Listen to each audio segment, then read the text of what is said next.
Hello, Aku Naya. hari ini kita bakal bahas algoritma dan coding. Dua hal yang bikin teknologi di sekitar kita berjalan. Algoritma itu ibarat resep masakan, langkah-langkah jelas untuk menyelesaikan masalah. Contohnya, bikin Indomie, rebus mie, tiriskan, campur bumbu, aduk rata. Itu algoritma. Algoritma yang baik harus jelas, terurut, punya akhir, efisien, dan bisa dijalankan. Misal, langkahnya harus urut, nggak bisa aduk bumbu dulu baru rebus mie kan? Algoritma juga harus berakhir, nggak mungkin ngaduk mie selamanya. Efisien itu penting supaya masalah selesai cepat dan hemat sumber daya. Dan tentu saja semua langkahnya harus bisa dilakukan. Jadi algoritma itu fondasi utama di balik aplikasi, game, dan website yang kita pakai setiap hari.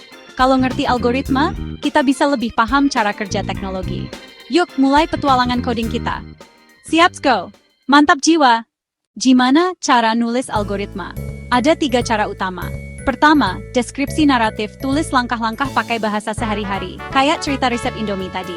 Kedua, pseudocode, tulis langkah-langkah mirip kode, tapi tetap mudah dimengerti manusia.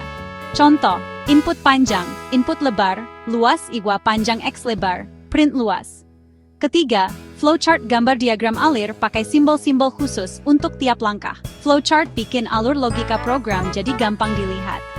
Pilih cara yang paling nyaman buat kamu. Yang penting, rencananya jelas sebelum mulai coding. Dengan algoritma yang rapi, proses coding jadi lebih mudah dan minim error. Siap coba? Setelah punya algoritma, saatnya coding. Coding itu menerjemahkan algoritma ke bahasa yang dimengerti komputer. Komputer cuma paham bahasa pemrograman seperti Python, Java, C++, atau JavaScript. Ibarat arsitek dan tukang bangunan, algoritma itu desainnya, coding itu proses membangunnya. Kalau algoritmanya jelas, programnya lancar. Kalau nggak, bisa error. Contoh simple, cek angka ganjil genap.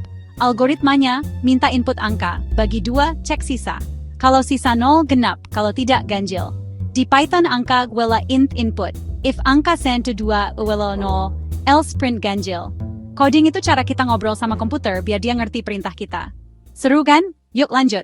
Belajar coding nggak cuma buat jadi programmer. Coding melatih logika, berpikir kritis, dan memecah masalah jadi lebih mudah.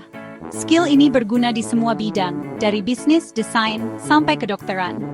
Dunia kerja butuh talenta digital, dan skill coding bikin kamu lebih unggul. Kamu bisa bikin aplikasi, website, atau game sendiri. Coding itu kunci masa depan, bukan cuma tambahan, tapi literasi dasar. Banyak sumber belajar gratis, yang penting mau coba dan gak gampang nyerah.